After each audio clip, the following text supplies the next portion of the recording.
오늘은 지난 시간에 이어서 아직 우리가 7장을 다 못 끝냈죠. 그래서 지난 시간 끝난 부분부터 같이 보도록 할게요.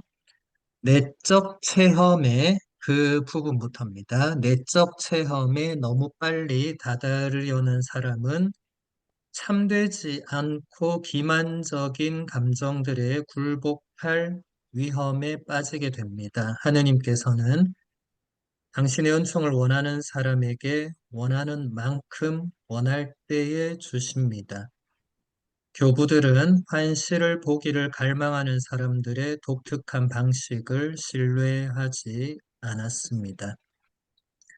우리가 신앙생활을 하다 보면은 이 내적인 체험, 혹은 좀 특별한 하느님 체험, 뭐 어떤 환시를 본다든지, 어떤 음성을 듣는다든지, 아니면 어떤 아름다운 향기를 맡는다든지, 뭐 그런 여러 가지를 옆 사람이 체험했다고 해서 나도 좀 빨리 체험하고 싶은 그런 갈망이 발생할 수 있죠. 그런데 그렇게 되면 참되지 않고 기만적인 감정들에 굴복할 위험에 빠지게 된다. 그러니까 이게 무슨 말이냐면 진짜 하느님 체험이 아닌데 내가 어디서 꽃향기를 맡았는데 그게 사실 진짜 우리 집에서 키우는 꽃에서 나는 향기인데 내가 못 맡다가 어느 날 맡았단 말이죠.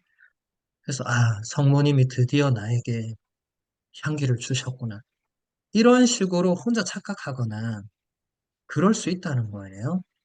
그래서 여러분들이 그런 하느님 체험을 누구나 다 하는 건 아니고 어떤 사람 평생 못 할 수도 있고 또 어떤 사람은 뭐 몇 번을 할 수도 있고 그것은 정해진 것도 아니고 또 누가 특별해서 그런 것도 아니고 하느님께서 여기서 설명하는 대로 하느님께서 당신의 은총을 당신이 원하는 사람에게 당신이 원하는 만큼 당신이 원할 때 주시는 거예요. 그래서 그거는 우리가 원한다고 해서 우리가 원하는 만큼 우리가 원할 때 주시는 게 아니고 전적으로 하느님의 그 주도권에 달려 있다. 그리고 교부들도 환시나 환청이나 이런 좀 특별한 하느님 체험을 갈망하는 사람들의 독특한 방식을 그렇게 신뢰하지 않았습니다. 계속 본문을 보면 마부구의 필록세누스는 이런 일화를 이야기했습니다. 어떤 수도승에게 악마가 인간의 형상으로 나타나서 그에게 자신이 그리스도라고 말했습니다. 그 수도승은 이번 생애 동안은 그리스도를 보는 것을 열망하지 않는다고 대답했습니다. 악마도 이렇게 할 수 있다는 거죠. 그러니까 내적 체험에 쉽게 빠지고픈 갈망이 있었더라면 이 수도승이 그러면 자신이 그리스도라고 말했을 때 완전히 바로 빠져들었겠죠. 오 예수님 하면서. 그런데 이 수도승은 그것을 분별력 있게 잘 식별해서 나는 이 지상에서 사는 동안 예수 그리스도를 직접 보는 것을 열망하지 않는다. 이미 예수님께서 성경을 통해서 충분히 모든 것을 보여주셨기 때문에 뭐 직접 보고 안 보고가 중요하지 않다는 거죠. 또 그 다음 본문 보면 주두성자 시메온은 분별 있는 위치를 유지했습니다. 그는 영적으로 정상적인 감정들은 아기를 가진 한 여인에 비유할 수 있다고 생각했습니다. 그녀 안에 아기가 있다는 것은 알지만 아기가 태어날 때까지는 그 아기의 모습이 어떨지 여전히 알지 못하는 것입니다. 이게 굉장히 적절한 비유라고 생각됩니다. 이제 영적으로 정상적인 감정들, 그러니까 특별하지도 않고 그렇다고 너무 차갑지도 않은 그냥 일반적인 그 영적인 감각들은 사실은 우리가 그 안에서 성령께서 어떻게 우리를 어루만지시고 이끄시는지 사실은 정확하게는 잘 모르지만 적어도 성령께서 나를 이끄시고 나의 내면 깊은 곳에서 나를 바른 길로 이끌어 주시고 그것은 알고 있다는 거죠. 우리 어머니들이 이 태중의 아기를 배웠을 때 아기가 있다는 것은 알지만 그 아기가 어떤 모습인지는 보지는 못하죠. 예, 그런 것과도 비슷하다. 그 다음, 그러므로 우리는 희망으로 살아가며 하느님의 은총이 이 희망 안에서 내적인 위로를 통해 우리의 힘을 북돋아 줄 때 그분께 감사드립니다. 이러한 내적 위로의 체험이 우리를 선으로 우리의 의무를 지키는 쪽으로 사랑해로 그리고 실제로부터 멀어지게 만드는 망상이 아닌 쪽으로 이끈다고 우리가 알게 될 때 그것이 진짜인지 아닌지를 우리에게 가르쳐 줄 것입니다. 예, 그러니까 이 내적 위로의 체험이 결과적으로 어디로 가는가를 볼 때 그게 진짜인지 아닌지를 식별하는 기준이 된다. 아까 얘기한 것처럼 악마도 자신이 예수 그리스도라고 속일 수도 있고 우리에게 그런 내적인 위로의 체험을 줄 수 있고 여러분 악마가 예수님을 유혹할 때 어떻게 했는지 생각해 보시면 충분히 이해가 될 거예요. 그러니까 뭔가 하느님이 주시는 위로인 것 같지만 아닌 가짜 위로 그런 게 있다는 거예요. 그리고 우리가 착각할 수도 있고 그렇기 때문에 그런 쪽으로 너무 갈망하기보다는 이 희망으로 하느님의 은총이 정말 우리를 선한 쪽으로 하느님의 뜻으로 이끌어 주신다는 그냥 그 희망 안에서 이제 살아가면 된다. 굳이 어떤 사람은 성모님을 만났네, 어떤 사람은 성모님의 음성을 들었네 하더라도 그 사람하고 성모님의 관계에서 그럴 수 있는 거고, 예. 나는 전혀 그렇지 않다 하더라도 그렇다고 나는 성모님이 버린 자식이고 그 친구는 성모님이 어여삐여긴 아니라는 거예요. 그런 거 아니고 그냥 우리가 가야 할 길, 우리가 추구해야 하는 것은 똑같은 것이고 우리가 이 지상에서는 그런 하느님의 이 정말 그 풍요로움을 온전히 맛볼 수는 없고 부분적으로 맛보는 거죠. 그래서 우리는 마지막까지 희망으로 살아갈 수밖에 없다.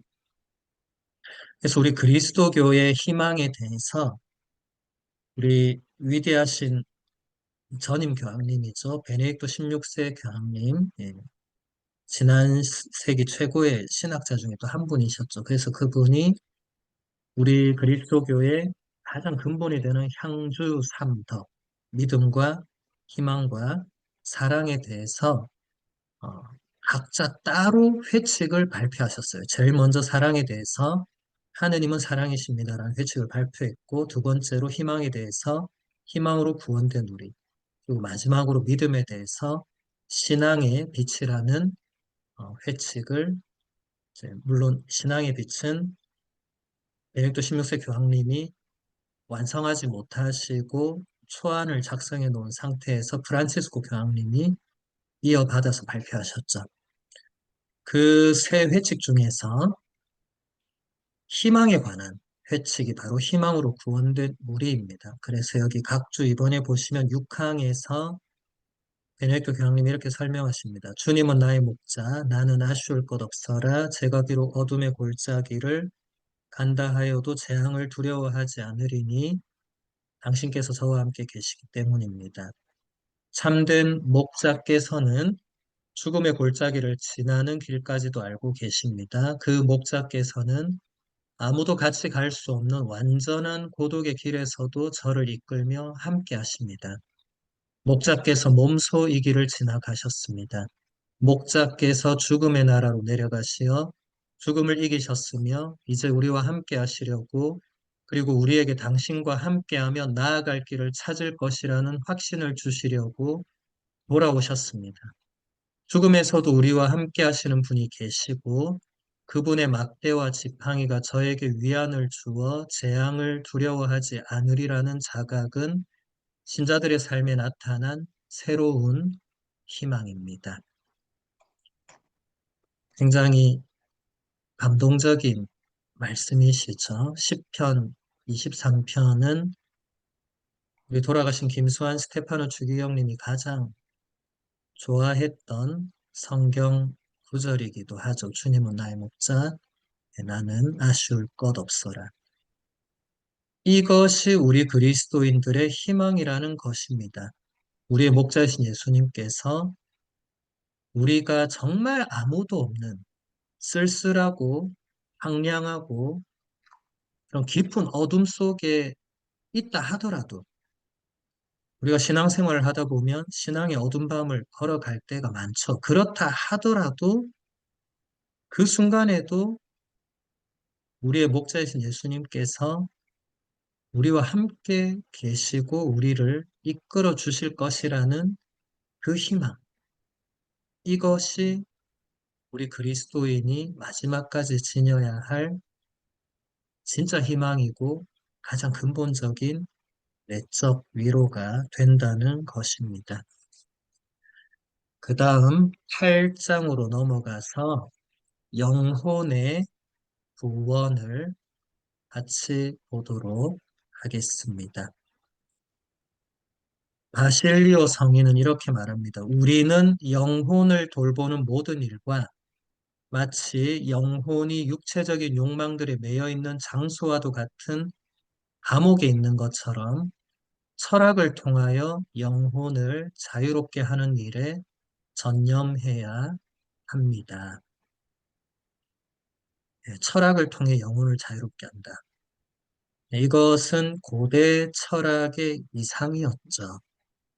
우리나라 사람들은 사실 서양 철학을 제대로 배울 기회가 잘 없고 또 동양적 사고와 사상이 서양의 철학과 굉장히 다르기 때문에 조금 이해하기 힘들 수 있지만 고대 철학에서는 우리 인간의 영혼이 이제 우리 육신이라는 이 감옥에서 이제 영혼이 이제 육신에 이끌려가면 말 그대로 정말 감옥이 되고 그런데 영혼이 육신적인 욕망이나 그런 것에 이끌리지 않을 때 이제 자유롭게 되는. 이건 사실 철학적 인간에게 가장 기본 개념이죠. 우리 교부들은 모두가 철학자였습니다. 기본적으로. 기본적으로 당대의 철학에 능통했던 뛰어난 철학자였는데 가장 근본적이고 가장 깊은 진리를 그리스도교에서 발견하면서 대부분 가톨릭으로 오게 되죠. 첫 그리스도교 철학자라고 할 수 있는 유스티노 성인부터 뭐 아우구스티노 성인은 말할 것도 없고 바실료 성인 뭐 대부분 그랬습니다. 영혼의 구원에 관해서는 교회의 위대한 스승들, 전례문들, 수도원의 독서들이 매우 자주 이야기합니다. 그러나 우리는 영혼의 개념을 진부하게 만들 수 없습니다. 성경은 생명의 개념에서 영혼의 개념으로 쉽게 건너갑니다. 영혼의 구원은 정확하게 영원한 생명을 얻어 누리는 것을 의미합니다. 하느님께서는 인간의 구원에 마음을 쏟으셨고 그리스도께서는 우리의 구세주이시며 복음은 믿는 사람이면 누구에게나 구원을 가져다 줄 것입니다. 사도 바오로가 로마인들에게 했던 말이죠. 영혼의 구원은 우리 그리스도교에서 가장 핵심적인 목표가 되죠. 그리고 이것은 정확하게 표현하면 영원한 생명을 얻어 누리는 것이다. 영원한 생명. 여러분, 진시황이라고 알고 계시죠? 영원히 살고 싶어서 이제 불로초를 찾아다니고, 인간은 누구나 인류 역사 안에서 다 영원히 살고 싶어 했지만, 지상에서 영원히 지금까지 살고 있는 인간은 아무도 없죠. 인간은 다 여기서는 죽을 수밖에 없는 운명을 지니고 있죠. 그러면 우리 그리스도교에서 말하는 영원한 생명은 무엇일까? 영혼의 구원은 무엇인가?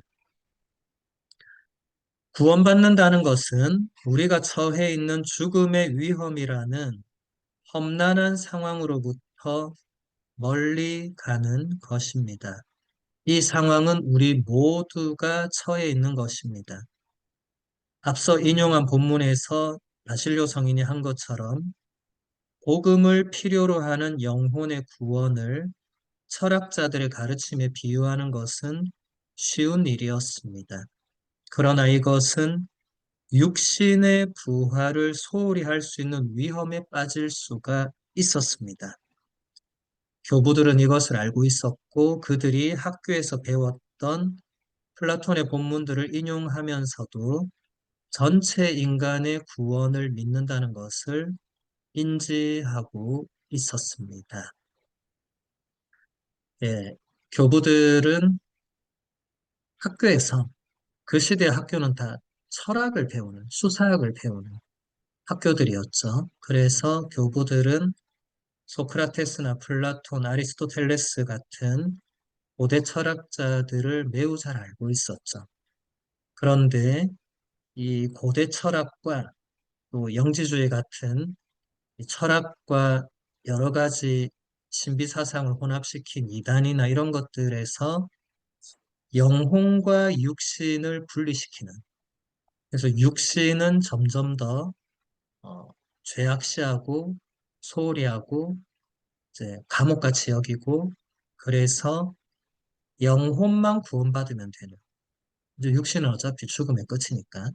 그래서 이것은 우리 그리스도교의 그 가르침이 아니다. 예수 그리스도께서 부활하셔서 우리에게 보여주신 그 모습은 분명히 육신을 지니고 있었죠. 그것도 십자가에 못 박힌 상처가 그대로 있었죠. 그래서 전체 인간의 구원이 참된 구원이다. 영혼만 구원받고 육신은 구원받지 못한다거나 육신만 구원받고 영혼은 구원받지 못하는 이런 것은 적어도 예수님께서 가르쳐 주신 영원한 생명이 아니라는 것을 교부들이 알고 있었다는 겁니다. 그러나 몇몇 현대 저자들은 다른 이유로 교부들을 비난합니다. 그들은 거기에 영적 이기주의와 같은 것이 있다고 이의를 제기합니다. 완전한 인간은 사심이 없고 자기 자신을 잊어버리며 다른 사람을 더 생각한다고 그들은 말합니다. 어떤 배 한 척이 침몰할 때 고귀한 영혼을 지닌 사람들은 자신보다는 다른 사람의 구조에 더 헌신합니다. 그러나 이러한 이의 제기 또한 어떤 애매모호함에서 나오는 것입니다. 교부들이 어떤 방식으로 실제 영혼을 구원하기를 원했는지 알아야 합니다. 대답은 무엇보다도 먼저 사랑을 통해서 이루어지는 것입니다. 그러므로 자기 생명의 구원은 이웃의 구원과 분리될 수 없는 것입니다. 고대 철학이나 신비사상이나 이단과 우리 교부들이 말했던 영혼의 구원의 결정적인 차이는 사랑을 통해서 우리 영혼의 구원이, 한 인간의 구원이 이루어진다. 그게 고대 철학이나 그 신비주의나 이단에는 없는 요소입니다. 하느님께서 인간을 사랑하셔서 구원하신다는. 우리는 사실 이것을 익히 들어서 알고 있죠. 그런데 이게 고대에서는 전혀 그렇게 받아들여지지 않았던 그들에게는 완전히 새로운 낯선 신관이 되는 것입니다. 우리 그리스도교의 하느님의 가장 독특함이 여기에 있습니다. 인간을 사랑하시는 하느님. 그것도 그냥 사랑하시는 것이 아니라 죄인을 사랑하시는 하느님. 그것도 거기서 그치지 않고 그 죄인들을 구원하시기 위해서 하나뿐인 아드님을 속죄의 제물로 내어놓으시는 하느님. 대단히 독특한 거죠. 일반적인 그냥 신적인 존재에게는 사실은 의학의 어려운 개념들이죠. 여기서 또다시 아까 봤던 베네딕토 교황님의 회칙, 희망으로 구원된 우리를 보도록 하겠습니다. 여기 각주 31번에 보면, 여기는 각주 3번이죠. 희망으로 구원된 우리 26항에서 교황님은 이렇게 얘기합니다. 인간을 구원하는 것은 과학이 아닙니다. 인간은 사랑으로 구원받습니다. 이는 현세에도 해당됩니다. 살아가면서 커다란 사랑의 체험을 하는 바로 그때가 자기 인생에 새로운 의미를 주는 구원의 순간이 됩니다. 인간에게는 조건 없는 사랑이 필요합니다. 인간에게는 다음과 같이 말할 수 있는 확신이 필요합니다. 죽음도 삶도 천사도 권세도 현재의 것도 미래의 것도 권능도 저 높은 곳도 저 깊은 곳도 그 밖에 어떠한 피조물도 우리 주 그리스도 예수님에게서 드러난 하느님의 사랑에서 우리를 떼어놓을 수 없습니다. 이러한 절대적인 사랑이 이에 대한 절대적인 확신과 함께 존재할 때 비로소 인간은 개별적으로 어떠한 상황에 있든지 구원받게 됩니다. 교황님의 설명이 매우 명쾌하죠. 인간을 구원하는 것은 과학이 아니죠. 지금처럼 우주 과학의 시대, AI 인공지능의 시대라 하더라도 그 AI 인공지능이 우주선이 우리를 구원해주지 못합니다. 뭐 메타버스네 뭐네 그런 아무리 인간이 뭔가를 개발해서 더 개발을 한다 하더라도 그게 우리를 구원해 주지는 못하죠. 그것은 누구나 다 알고 있는 사실이죠. 인간은 오직 사랑으로 구원받습니다. 이게 어떤 현실에서 어떤 의미를 지니는가 교황님은 구체적으로 설명을 하시죠. 살아가면서 커다란 사랑의 체험을 하는 바로 그때가 자기 인생에 새로운 의미를 주는 구원의 순간이 된다. 이게 인간끼리도, 그러니까 사람과 사람끼리도 우리가 깊은 사랑을 체험할 때 정말 인생의 새로운 의미가 발견되죠.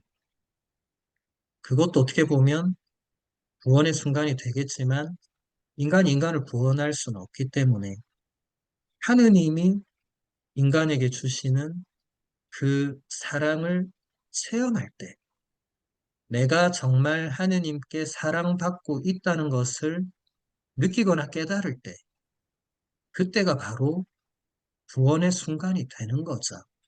이것은 현세에서도 우리가 어느 정도 체험할 수도 있고 깨달을 수도 있고 배울 수도 있는 것입니다.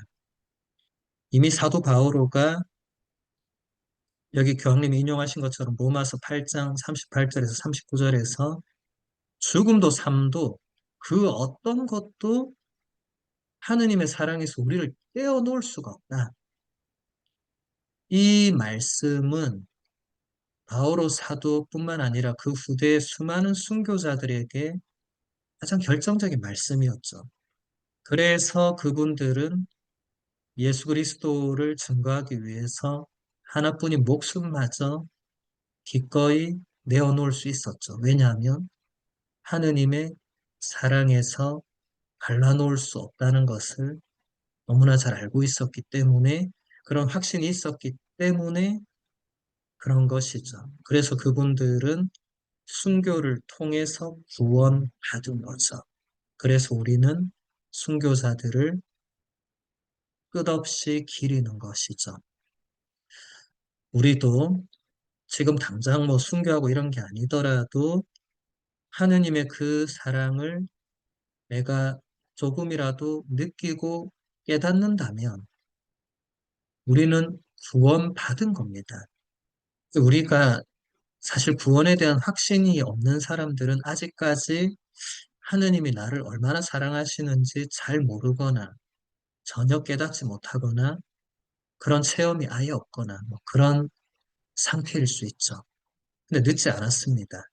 얼마든지 배울 수 있고 알 수 있고 깨달을 수 있고 체험할 수 있습니다. 그게 우리의 희망입니다. 그 다음 본문 보면 성 바실리오가 이것에 대단히 확고했습니다. 그는 이집트의 은수자들 가까이에서 깊은 영성 생활에 뛰어들었습니다. 그러나 그는 은수자들을 남겨두고 떠났는데 그가 보기에 그 장소에는 형제를 위한 충분한 공간이 없었기 때문입니다. 그래서 그는 한 개인이 다른 사람들과 함께 구원받기를 원하고 많은 형제들이 한 영혼과 한 마음을 지니는 공동 수도 생활의 주된 창설자들 가운데 한 사람이 되었습니다. 네, 이것은 우리의 구원은 이웃의 구원과 분리될 수 없다는 그 원칙. 이것은 성경에서도 이미 복음서에서도 예수님께서 서로 사랑하라는 그 계명에서도 드러나지만 나 혼자 구원받는 종교는 그리스도교에서는 한 번도 그렇게 가르친 적이 없고 이제 이단들이나 뭐 사입이나 이런 데서는 본인만 구원받으면 되는 거예요. 옆 사람은 구원받든 말든 상관없어요. 그래서 바실료 성인뿐만 아니라 대부분의 교부들은 처음에 하느님을 깊이 알고 만나기 위해서 은수자 생활을 합니다. 혼자서 사막에서 지내는 거죠. 그런데 대부분 다시 돌아오거나 아니면 거기에서 동료 형제들을 모아서 공동 수도 생활을 합니다. 그래서 대부분의 교부들은 지금까지 우리 내려오고 있는 많은 수도회들 있죠.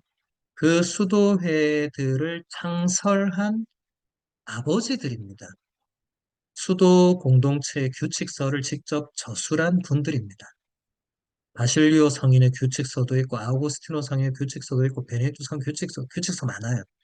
지금까지도 여러분 주위에 여러분이 알고 있는 수녀님들, 수사님들이 그 규칙대로 살고 있습니다. 그런 분들이 왜 그렇게 할 수밖에 없었는가는 나 홀로 구원받는 게 하나님의 뜻이 아니라는 것을 깨달았기 때문에 많은 사람들이 함께 모여서 한 영혼과 한 마음을 지니게 되는 이게 사도행전 그 4장에 나오는 초대교회 공동체가 한 마음 한 뜻이 되었다는 바로 그 구절, 교부들이 가장 좋아했던 그 구절이 바로 수도 공동체의 이 모델이 되는. 물론 사실 수도 공동체뿐만 아니라 그리스도교 공동체가 다 그렇게 되어야 하는데 일단 여기서 어, 수도 공동체와 규칙, 수도 규칙 이런 게 나왔으니까 하나 정도만 같이 한번 보도록 할게요.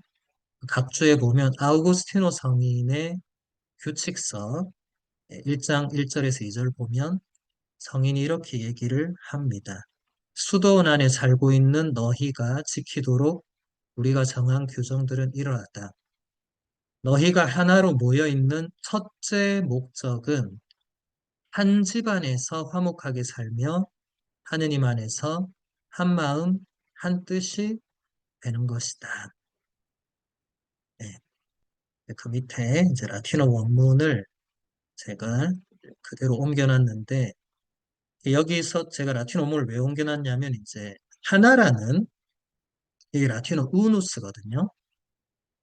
그래서 그 밑에 문장 보면, 이제 프리문 프롭테르 쿼 인 우눔, 첫 번째 나왔죠. 이제, estis congregati ut uni animes. 여기도 우누스가 있죠. 두 번째 나오고, habitetis in domo et sit vobis anima una. 세 번째 나왔죠. et cor unum. 네 번째로 나왔죠. 그러니까 이 하나라는 단어를 한 문장에서 무려 네 번이나 반복하고 있습니다. 가장 중요한 단어라는 거죠.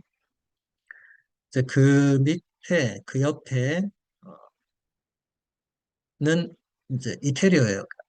지금 제가 읽은 건 라틴어고, 그 옆에 이태리어로 In unum esprime un concetto dinamico, 이거는 이제 줄리아노 비지니라는 교수가 이 아우구스티노의 이 규칙에서 이 in unum이라는 단어, 그러니까 하나로 되는 이 개념은 굉장히 역동적인 거다.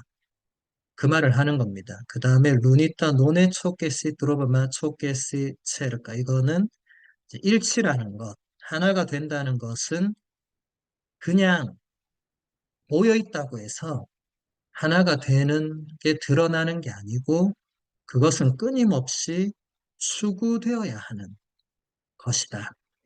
아구스티노 성인도 그것을 알고 있었기 때문에 이 규칙서의 첫 번째에 이 우누스라는 단어를 계속 강조를 한 거죠. 계속 그 각주 설명을 보면 규칙서 1장 2의 짧은 문장에서 아우구스티노는 라틴어 우누스를 네 번이나 사용하고 있습니다. 이것은 분명히 의도적인 반복입니다. 아우구스티노 성인은 우리가 하느님 안에서 정말로 한 마음이 되어야 하는 것이 얼마나 중요한가를 우리에게 똑똑히 납득시키고자 합니다. 아우구스티노 성인이 수도 공동체의 이상을 거론할 때는 언제나 사도행전에 나오는 신자들의 공동체는 한 마음 한 뜻이 되어라는 유명한 구절을 인용합니다.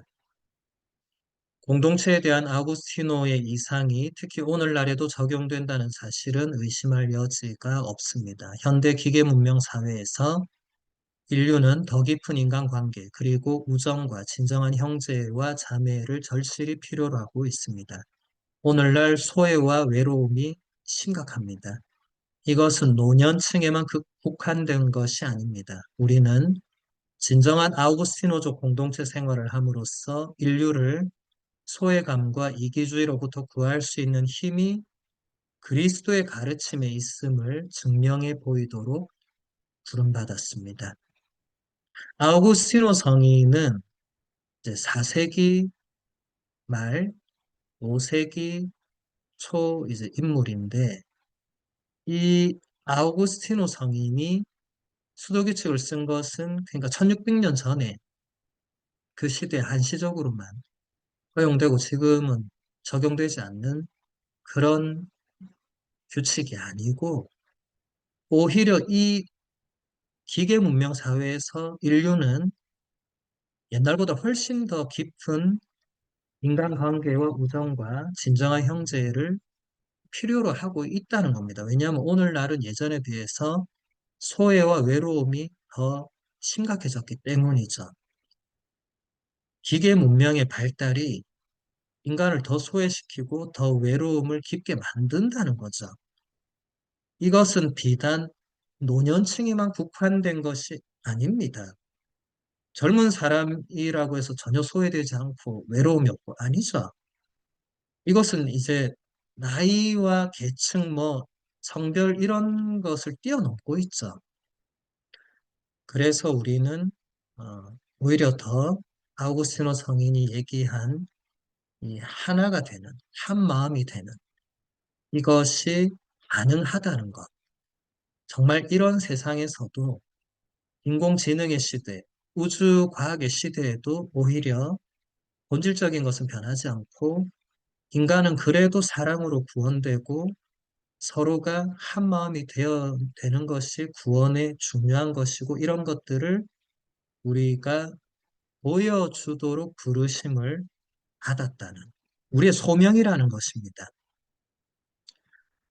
그 다음 본문 보면 교회는 그리스도의 유일한 몸이며 성령 안에서 공동의 영을 지닙니다. 그러므로 바실리오는 호미아코프가 현대의 다음과 같은 아름다운 문장으로 이야기한 것을 그의 규칙서에서 표현했던 것입니다. 지옥에서 모든 사람은 홀로 가지만 하늘나라에서 저는 오직 다른 사람들과 함께 갈 수 있습니다.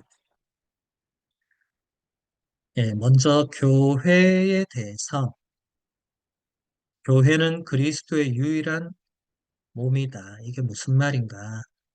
가톨릭교회 교리서 789항에 보면 교회를 몸에 비유하는 것은 교회와 그리스도의 관계가 얼마나 밀접한가를 잘 보여줍니다. 교회는 단순히 그리스도 주위에 모인 것이 아니라 그분의 몸 안에서 그분 안에 하나가 되었습니다. 교회는 예수 그리스도의 제자 공동체입니다. 하느님이 불러 모으신 백성 공동체입니다. 교회는 신앙인들의 공동체입니다. 근데 교회는 그리스도와의 관계가 단순히 예수 그리스도를 믿기 때문에 그분 주위에 우리가 모여서 교회가 되는 게 아니라 예수 그리스도라는 그 한 몸을 이룬다. 그래서 그것을 그리스도의 신비체라고 표현하죠. 이것은 사도 바오로의 신학인데 이게 우리 교회의 가르침입니다. 우리는 예수 그리스도 안에서 모두 하나가 되고 예수 그리스도의 한 몸을 이루고 있는 거죠. 그래서 예수님께서 사도 바오로를 이제 처음 만났을 때 여러분 사도행전 9장을 생각해 보시면 사도 바오로는 원래 사울이었잖아요. 원래 사울은 그리스도인을 박해하던 사람이었죠. 그래서 그가 다마스쿠스로 그리스도인들을 잡으러 가는 길에 예수님을 만나죠. 근데 예수님께서 그때 사울에게 뭐라고 하냐면 사울아, 사울아, 너는 왜 나를 박해하느냐? 이렇게 말씀하십니다. 사울아, 사울아, 너는 왜 내 제자들을 박해하냐? 이렇게 말씀하지 않았습니다. 나를 박해하느냐? 사울은 예수님을 박해한 적이 없죠. 그 전까지 사울은 예수님이 누군지도 몰랐고 예수님을 믿지도 않았고 그냥 그리스도인들을 잡아 죽이는 데에만 혈안이 돼 있었죠. 근데 사울이 그리스도인들을 잡아 죽이려고 하는데 예수님은 너는 왜 나를 박해하느냐? 그때 바오로가 깨달은 거죠. 예수 그리스도와 예수 그리스도의 제자는 한 몸을 이루는구나. 교회는 그래서 그리스도의 몸이 됩니다. 교리서 795항을 보면 그러므로 그리스도와 교회는 온전한 그리스도입니다. 교회는 그리스도와 더불어 하나입니다. 성인들은 이러한 일치를 매우 생생하게 의식하고 있었습니다. 온전한 그리스도 옆에 라틴어로 크리스투스 토투스라고 돼 있죠. 온전하다고 번역할 수도 있지만 이제 토투스는 전체를 말합니다. 전체. 그러니까 교회는 그리스도 전체이다. 바꿔 말하면 전체 교회는 그리스도이다. 온 세상에 교회가 널리 퍼져 있죠. 미국 가톨릭 교회, 캐나다 가톨릭 교회, 한국 가톨릭 교회, 아프리카 교회 다 퍼져 있죠. 그 전체가 바로 그리스도이다. 성인들은 이것을 어떻게 표현했는가? 아우구스티노 성인이 이렇게 말합니다. 우리가 단순히 그리스도인이 된 것뿐만 아니라 우리가 그리스도 자신이 된 것을 기뻐하고 감사드립시다. 형제 여러분, 하느님께서 그리스도를 우리의 머리로 보내주신 이 은혜를 이해하십니까? 놀라워하고 기뻐하십시오. 우리는 그리스도가 된 것입니다. 사실 그분은 우리의 머리이시고 우리는 그분의 지체이기 때문에 그분과 우리는 온전히 한 인간입니다. 굉장히 놀라운 주장이죠. 우리가 지금 느끼기에는 굉장히 과감하고 급진적인 주장이죠. 우리는 그리스도가 되었다. 우리가 교회 안에 들어오게 되고 속해 있다는 것을 다른 말로 표현한 거죠. 다시 말하면 예수 그리스도와 교회는 분리될 수가 없다는 거죠. 그 밑에 잔다르크 성녀의 말씀도 똑같죠. 예수 그리스도와 교회는 하나다. 성인 성녀들은 예수 그리스도와 교회의 관계를 이렇게 봤다는 겁니다. 그럼 우리가 예수 그리스도를 믿고 이제 세례를 받고 우리가 교회 안에 있다는 것은 그것은 바로 예수 그리스도 안에 있는 거죠. 예수 그리스도와 일치해 있는 거죠. 우리가 이것을 얼마나 의식하고 있는가가 문제겠죠. 내가 언제나 그리스도와 일치하고 있다는 것을 우리가 의식하고 또 그렇게 살기 위해서 애를 쓴다면 우리의 삶은 많이 달라지겠죠. 예, 지옥에서 모든, 그 다음에 성령 안에서 공동의 영을 지닌다. 이것도 한번 보도록 하겠습니다. 예, 이레네오 성인은 이렇게 말합니다. 하느님의 선물은 교회에 맡겨졌습니다. 그리스도와 이루는 친교, 곧 불멸의 보증이며 우리 신앙의 확인이요 하느님께로 오르는 사다리인 성령이 교회에 주어졌습니다. 교회가 있는 곳에 하느님의 영이 계시고 하느님의 영이 계시는 곳에 교회와 모든 은총이 있기 때문입니다. 네, 하느님의 모든 선물은 교회에 맡겨졌습니다. 우리는 교회를 통해서 교회가 우리에게 베풀어주는 성사를 통해서 하느님의 선물을 받게 되죠. 그것을 은총이라고 표현할 수도 있고 하느님의 자비, 하느님의 용서, 하느님의 사랑 뭐 다양하게 표현할 수 있지만 어쨌든 그 모든 것은 교회에 맡겨졌고 성령께서 교회를 이끌고 계시죠. 우리 교회에 속해 있는 우리는 이런 것을 알고 믿고 의식하고 있는 게 대단히 중요합니다. 우리가 사람들이 모여 있는 공동체잖아요.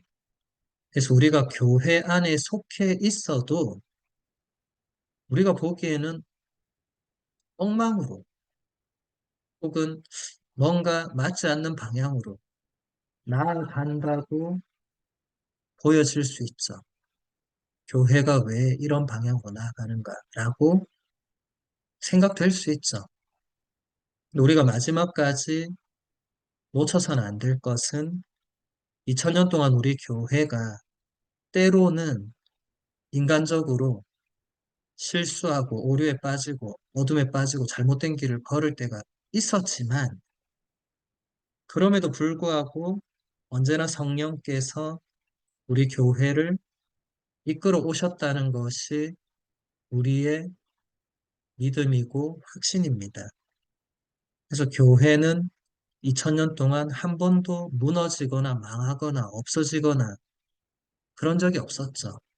예수님께서 베드로를 반석으로 삼아 세우신 유일한 교회는 지금까지 계속 이어져 오고 있습니다.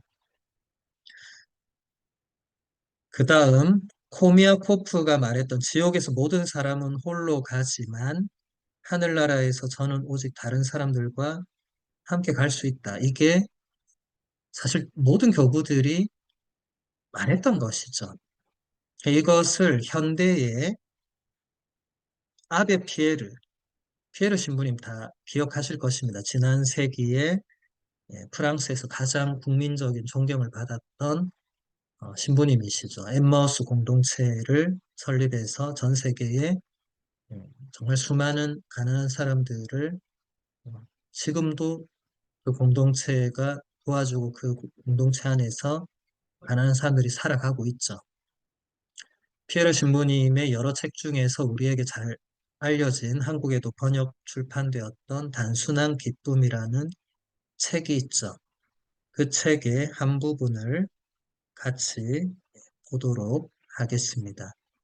인간에 대한 근본적인 구분은 신자와 비신자 사이에 있는 것이 아닙니다. 그 구분은 홀로 족한 자와 공감하는 자 사이에 타인들의 고통 앞에서 등을 돌리는 자와 그 고통을 함께 나누기를 받아들이는 자 사이에 있습니다. 어떤 신자들은 홀로 족한 자들이며 어떤 비신자들은 공감하는 자들입니다.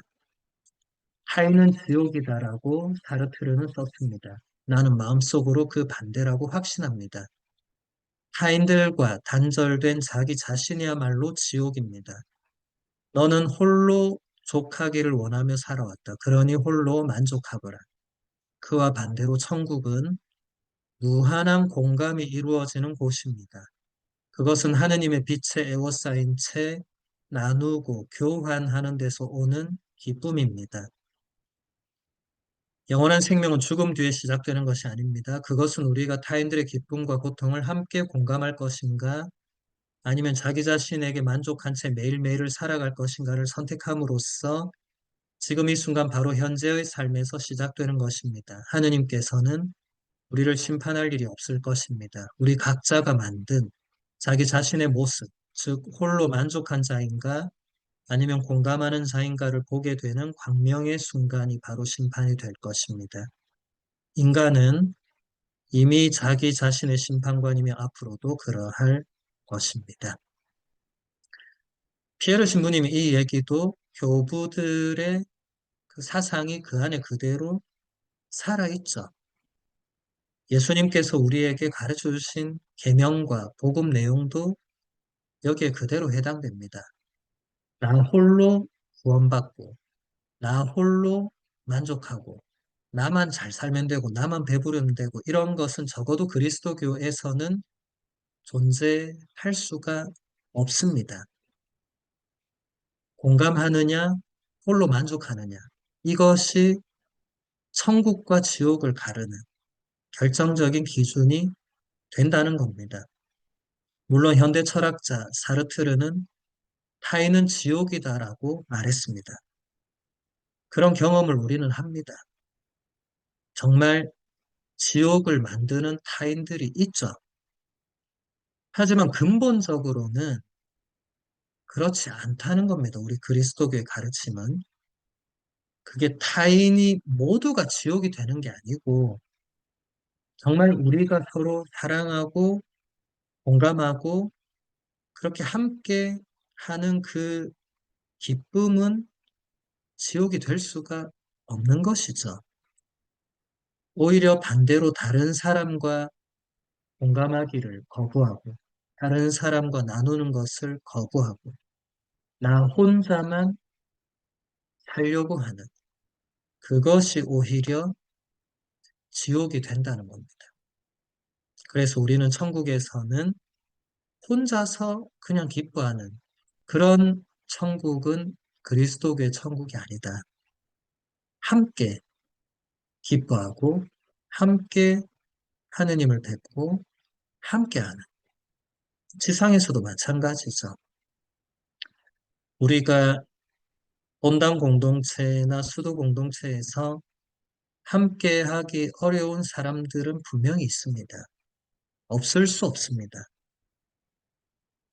있는데 우리가 어떻게 그 사람들과도 함께 살아갈 것인가?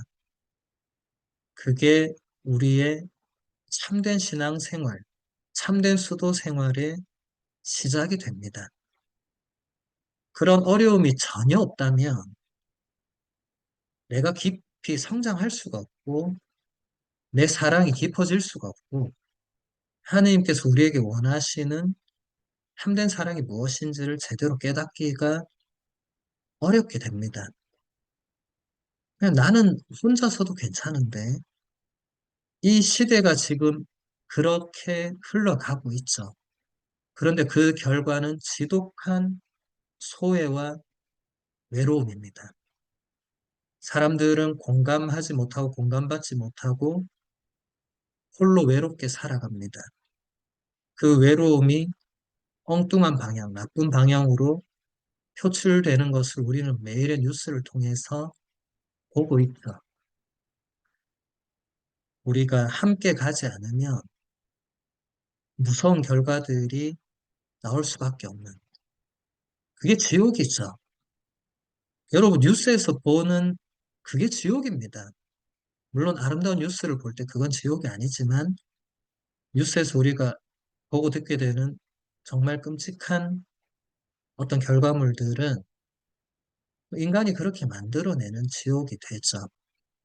그래서 우리 그리스도인들은 그런 지옥에서 정말 우리가 함께 정말 천국의 모습을, 천국의 기쁨을 여기서도 맛볼 수 있음을 보여줘야 되는 사람들입니다. 그 다음 9장을 보도록 하겠습니다. 9장은 행복한 삶에 대해서입니다. 아우구스티노 성인은 이렇게 말합니다. 세상이 주는 기쁨은 헛된 것입니다. 우리는 큰 열망으로 그 기쁨을 기다리지만 그것이 왔을 때 우리는 그 기쁨을 붙들어 두지 못합니다. 불의하게 고통받는 이의 슬픔이 악을 저지르는 자의 기쁨보다 더 낫습니다. 이것은 아우구스티노 성인이 본인의 체험을 통해서 깨달은 사실입니다. 그냥 하는 말이 아니에요. 세상이 주는 기쁨은 헛되다고 그냥 하는 말이 아닙니다. 성인이니까 그렇게 하는 말이 아니고 본인이 젊은 시절부터 세속적인 쾌락, 향락 이런 것에 깊이 빠지고 그 세상이 주는 기쁨에서 헤어나지 못했던 자신의 체험에서 깨달은 거죠. 이게 결국은 헛된 것이구나. 그 기쁨을 우리가 붙들어 둘 수가 없는 것이구나. 라고 깨달은 겁니다. 우리 신앙인들은 세상이 주는 기쁨이 아니라 하느님으로부터 오는 기쁨을 찾아야 되는, 추구해야 되는 사람들이죠. 교부들은 그리스도인들의 영적인 삶만이 참된 행복을 준다고 말하는 것에서 일치했습니다. 그러나 행복에 관한 그들의 신학은 그리스 사상가들과 몇 가지 공통점을 가지고 있습니다. 고대 철학은 행복에 관한 것이었습니다. 고대 철학의 대표적인 사상가들은 지혜의 유일한 참된 목적이 에우다이모니아, 즉 행복에 있다는 것에 동의했습니다. 물론 어떻게 그 행복에 도달할 수 있는가에 대한 그들의 조언은 서로 다릅니다. 우리 교회의 교부들은 시편도 이런 말로 시작한다는 것에 주목했습니다. 주님을 두려워하는 사람은 복되도다. 그리스도께서는 지복을 설명하는 것으로 당신의 설교를 시작하셨습니다. 수도회의 여러 창설자들은 규칙을 충실하게 지키는 사람들에게 실제로 행복을 약속했습니다. 고대 철학도 행복을 추구하고 어떻게 하면 행복해질 것인가. 그래서 그냥 어떤 고대 철학자는 그냥 육신의 쾌락에 빠져들어 살면 된다. 그게 유일한 행복이다. 그렇게 가르쳐서 수많은 사람들이 그렇게 살았어요. 근데 아우구스티노 성인이 그렇게 살아보니까 그 순간에는 좋지만 지나고 나니까 그렇지 않다는 것을 깨달은 겁니다. 참된 행복이 거기에 있지 않다고 깨달은 거죠. 그래서 교부들은 우리 그리스도인들의 영적인 삶만이 참된 행복을 가져다 준다고 말하는 것에서 일치했습니다. 한두 명이 아니라 모든 교부들이 공통적으로 이 부분에서는 일치한다. 그러니까 우리가 행복한 삶을 살고 싶죠, 누구나. 그런데 행복한 삶을 살기가 쉽지 않죠. 그래서 다 행복한 삶을 추구하고 찾고 어디선가 그런 걸 느끼려고 하지만 잘 안 되고 지속되지 않죠. 근데 교부들은 그게 어디에 있냐면 우리 그리스도인들의 영적인 삶. 우리가 신앙생활을 한다고 해서 모두가 영적인 삶을 사는 건 아닙니다. 신앙생활만 하고 영적인 삶을 전혀 살지 않을 수도 있어요. 그냥 주일미사 열심히 나오고 신심단체 열심히 하고 봉사활동 열심히 하고 기도도 열심히 하는데도 영적인 삶을 살지 않을 수도 있습니다. 이게 분리되는 게 그게 따로라는 게 아니라 그런 것들을 통해서 영적인 삶으로 들어가야 되는데 그러지 못한다는 거죠. 성경은 읽지만 성경 말씀을 통해서 내 안에서 말씀하시는 하느님을 만나지 못하고 그냥 성경만 읽는다면 영적인 삶으로 넘어가지 못하는 거죠.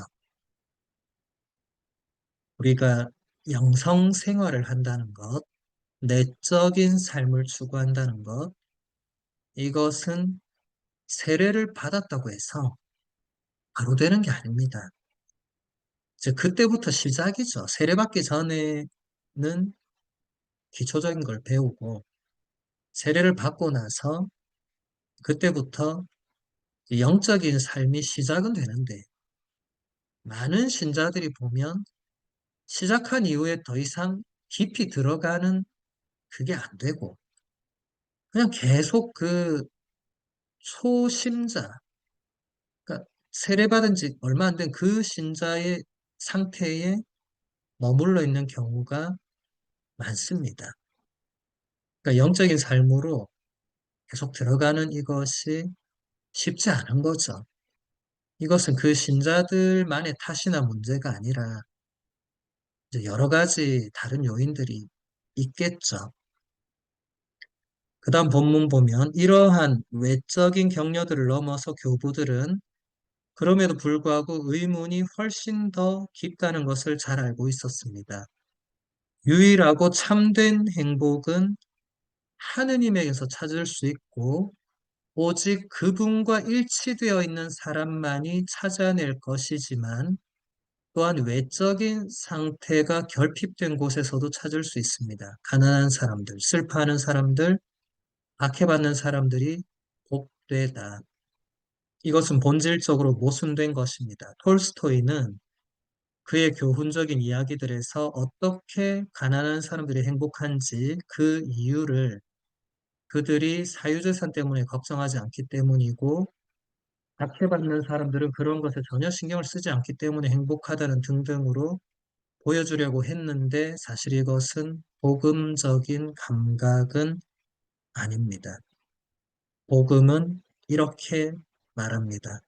너희가 가난하고 박해받는 경우라도 너희 마음속에 참된 행복을 줄 수 있는 유일한 분이신 하느님을 간직한다면 너희는 복되다. 다른 말로 너희는 행복하다. 교부들은 유일하고 참된 행복이 하느님에게서 찾을 수 있고 그분과 일치되어 있는 사람이 찾아낼 수 있다고 봤습니다. 그리고 예수님께서 산상설교의 그 처음에 마태복음서 5장 제일 처음에 마음이 가난한 사람은 행복하다. 혹은 복되다라고 쭉 이어지는 그 진복 8단을 어떻게 해석할 것인가? 톨스토이는 그것을 인간적으로 어떻게든 풀어보려고 했지만 그건 복음적인 감각이 아니고 교부들은 우리가 가난하고 박해받고 슬퍼하고 하는 경우라도 우리 마음속에 참된 행복을 줄 수 있는 유일한 분이신 하느님을 간직하고 있다면 그것이 바로 행복한 것이다. 라고 가르쳤다는 것입니다. 그래서 이것은 각주의 성 아우구스티노가 이제 행복한 삶이라는 책까지 썼어요. 이것은 뭐 영어는 물론이고 한국어로도 번역되어 있으니까 원하는 사람은 읽어보실 수 있는데 거기서 이제 한 부분을 같이 보도록 할게요. 트리게티우스에게 내가 한 말입니다. 무언가를 두려워하는 사람이 너에게는 행복한 사람으로 보이느냐? 그렇게 보이지 않습니다. 누구든지 자기가 좋아하는 것을 잃어버릴 수 있다면 그 일로 두려워하지 않겠느냐? 두려워하지 않을 수 없습니다. 그런데 우연히 얻은 것들은 잃어버릴 수 있다. 그렇다면 이것을 사랑하고 소유하는 사람은 결코 행복할 수가 없다. 어머니가 한마디 하셨습니다. 자기가 설마 모든 것을 잃지는 않겠지 하고 안심하는 사람도 그걸로 다 만족할 수는 없을 것이다. 그러니 항상 무언가 부족하다는 점에서는 불쌍한 사람이기도 하지. 내가 어머니에게 물었습니다. 이 모든 사물이 비록 풍족하고 넘치더라도 욕심을 내는데 스스로 한계를 정해두고 있거나 또 있는 것으로 만족하면서 합당하고 유쾌하게 그것을 즐기는 사람이라면 어머니에게는 그 나름대로 행복해 보인다는 말씀이 아닌가요? 그러자 어머니는 그 사물로 행복하다는 말이 아니라 그의 정신에 있는 절도로 인해서 행복하다는 말이다라고 대답하셨습니다. 우리는 누가 행복하기로 작정하였다면 항상 지속하는 것, 행운이 변덕을 부리더라도 빼앗길 수 없는 것을 자기에게 마련해야 한다는 사실에 대해서 조금도 의심치 않는다. 그 점에는 벌써 우리가 합의한 바입니다. 라고 트리게티우스가 말했습니다. 여러분에게는 하느님이 영원하시고 항상 존속하는 분으로 보이는가? 그러자 리켄티우스가 나섰습니다. 이 점은 물을 필요가 없을 만큼 확실합니다. 그래서 내가 결론을 지었습니다. 그러니까 하느님을 모신 사람이 행복하다. 네. 다시 첫 부분부터 살펴보면 우연히 얻은 것들, 이런 것들은 잃어버릴 수 있고 그러니까 그런 것들을 사랑하고 소유하는 사람은 행복할 수가 없다. 예를 들어 어떤 사람이 새 차를 샀어요. 뭐 어떤 여인이 명품백을 샀어요. 처음에는 기쁘고 행복하겠죠. 그런데 여러분 차라는 게 우리가 죽을 때까지 새 차로 계속 있습니까? 한 번 타면 중고차입니다. 그리고 어디 끌키면 이제 큰일 나죠. 명품백도 마찬가지죠. 누가 훔쳐가면 그 어떻게 되는 거죠? 그럼 행복이 날아가는 거잖아요. 그게 행복인가? 아니라는 거죠. 그래서 아우구스티노 성인의 어머니, 모니카 성녀죠. 모니카 성녀가 그 사물로 인해서 행복한 것이 아니고 그 사람의 정신에 있는 절도, 절제할 줄 아는 그것이 그 사람을 행복하게 한다라고 알려주셨고, 최종 결론에서는 행복을 누군가가 찾고 행복을 원한다면 항상 그게 지속되어야만 참된 행복이다. 네. 그게 중간에 사라지거나 쪼그라들거나 잃어버리거나 이렇게 된다면 참된 행복이 아니다. 그래서 하느님은 영원하시고 언제나 존속하는 분이시기 때문에 하느님을 오신 사람이 참으로 행복한 사람이다. 하느님 이외의 다른 모든 것은 지속 가능할 수가 없기 때문에 그렇습니다. 이 마지막 문장을 라틴어 원문으로 보면 Deum qui habet beatus est. 라틴어는 문장 순서가 지금 우리처럼 주어, 동사, 목적어 이런 게 아니고 그냥 아무 때나 배치해놔도 상관이 없습니다. 왜냐하면 그 어미 변화를 보고 그게 주어인지 동사인지 목적어인지를 알기 때문에 그렇습니다. 그래서 라틴어 문장에서는 그 어순에서 어떤 단어가 앞에 오는가가 그 문장을 쓴 사람이 그걸 가장 중요하게 생각한다는 건데 여기서 첫 단어가 데움이에요. 데움. 이제 데우스의 목적격이죠. 그러니까 하느님. 근데 사실 목적어면 뒤로 가야 되지만 아우구스티노는 그렇게 하지 않았고 데우스란 단어를 가장 앞에 넣었습니다. 그러니까 하느님을 귀하빗 그러면 하느님을 가진 사람, 하느님을 지닌 사람. 그러니까 우리말로 좀 의역을 하면 하느님을 모신 사람이 베아투스 에스트, 복되다. 영어로 블레시드가 되겠죠. 해피가 아닙니다. 하느님을 내 안에 모시고 있는 사람만이 참된 행복을 누리고 있다. 이게 아우구스티노 성인과 모든 교부들이 행복한 삶에 대해서 일치하고 있는 부분입니다. 다시 본문으로 돌아오면 뿐만 아니라 성경 본문은 심리적인 상태를 가리키는 에우다이모니아라는 용어를 사용하지 않고 오히려 올바른 길 위에 확실히 서 있음을 보증해주는 마카리오이라고 말합니다. 이런 상태를 발견한 사람은 그에게 장애물들이 보일 때에도 만족합니다. 이런 해석은 무엇보다도 베드로 사도의 첫 번째 편지에서 읽을 수 있습니다. 그러니 즐거워하십시오. 여러분이 지금 얼마 동안은 갖가지 시련을 겪으며 슬퍼하지 않을 수 없습니다.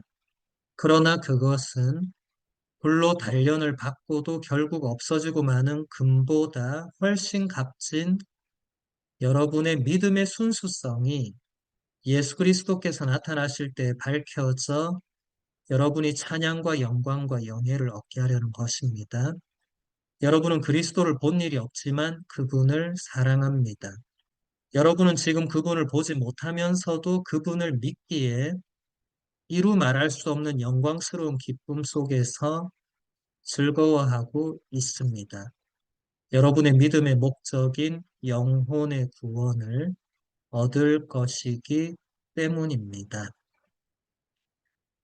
예, 성경 본문, 제가 아까 말씀드린 마태복음서 5장에서 산상설교에서 예수님께서 마음이 가난한 사람은 행복하다, 하늘나라가 그들의 것이다, 이렇게 말씀하실 때 그때 그리스어 단어가 에우다이모니아라는 그 행복이란 단어를 쓰지 않고 마카리오스라는 예, 마카리오이 이거는 지금 복수형이에요. 왜냐하면 예수님께서 복수형에 해당되는 사람들이 복되다고 마음이 가난한 사람들, 슬퍼하는 사람들, 평화를 위해 일하는 사람들 뭐 이렇게 하셨기 때문에 복수형인데 어쨌든 이게 제가 아까 말씀드렸던 이제 에우다이모니아란 단어는 이제 영어로 하면 해피니스가 되겠죠. 마카리오스란 단어는 이제 블레시드가 됩니다. 그러니까 행복은 해피한 것도 일종의 감정적인 심리적인 상태로 행복할 수 있지만 근데 이게 지속되는 건 아니고 이 마카리오스라는 이 단어가 정말 참된 행복이 된다. 예. 이런 상태를 발견한 사람, 그러니까 자신이 이제 이런 상태에 들어섰다는 것을 깨달은 사람은 그 어떤 장애물들이 있더라도 만족한다. 베드로 사도가 첫 번째 편지에서 얘기하는 게 바로 그 부분입니다. 굉장히 역설적이죠. 다시 한번 볼게요.